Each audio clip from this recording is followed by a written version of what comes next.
युधिष्ठिर बोले, जनार्दन, पाप का नाश और पुण्य का दान करने वाली एकादशी के महात्म्य का पुनः वर्णन कीजिए, जिसे इस लोक में करके मनुष्य परम पद को प्राप्त होता है। भगवान श्री कृष्ण ने कहा, राजन, शुक्ल या कृष्ण पक्ष में जो भी एकादशी प्राप्त हो उसका परित्याग न करे, क्योंकि वह मोक्ष रूप सुख को बढ़ाने वाली है।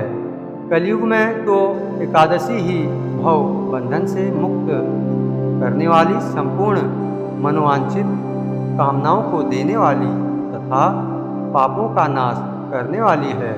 एकादशी रविवार को किसी मंगलमय पर्व के समय अथवा संक्रांति के ही दिन क्यों न हो, सदा ही उसका व्रत करना चाहिए।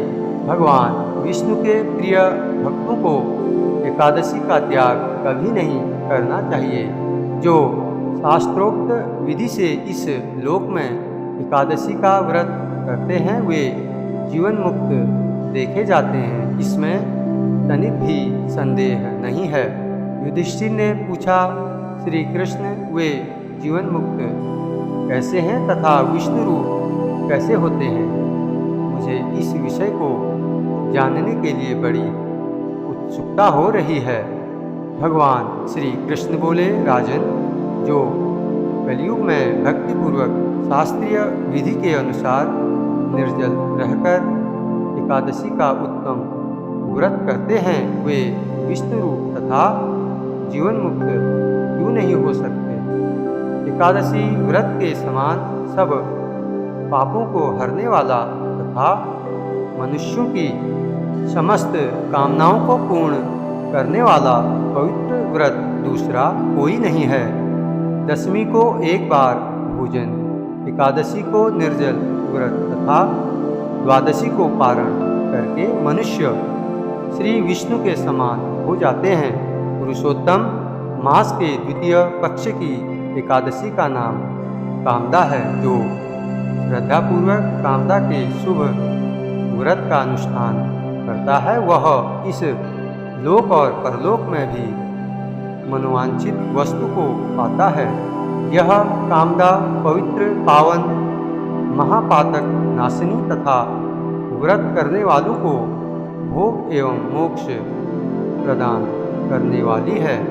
नृप श्रेष्ठ कामदा एकादशी को विधि पूर्वक पुष्प, धूप, नैवेद्य तथा फल आदि के द्वारा भगवान पुरुषोत्तम की पूजा करनी चाहिए। व्रत करने वाला वैष्णव पुरुष दशमी तिथि को कांस के बर्तन, उड़द, मसूर, चना, कोदो, साग, मधु, पराया अन्न, 2 बार भोजन तथा संसर्ग, इन 10 का परित्याग करें। इसी प्रकार एकादशी को जुआ, निद्रा, पान, दातून, पराई निंदा, चुगली, चोरी, हिंसा, संसर्ग, क्रोध और असत्य भाषण, इन 11 दोषों को त्याग दे तथा द्वादशी के दिन कांस का बर्तन, उड़द, मसूर, तेल, असत्य भाषण, व्यायाम, परदेश गमन, 2 बार भोजन, संसर्ग, बैल की पीठ पर सवारी, पराया अन्न तथा साग, इन 12 वस्तुओं का त्याग करें। राजन, जिन्होंने इस विधि से कामदा एकादशी का व्रत किया और रात्रि में जागरण करके श्री पुरुषोत्तम की पूजा की है वे सब पापों से मुक्त हो परम गति को प्राप्त होते हैं। इसके पढ़ने और सुनने से सहस्र गोदान का फल मिलता है। ओम नमो भगवते वासुदेवाय।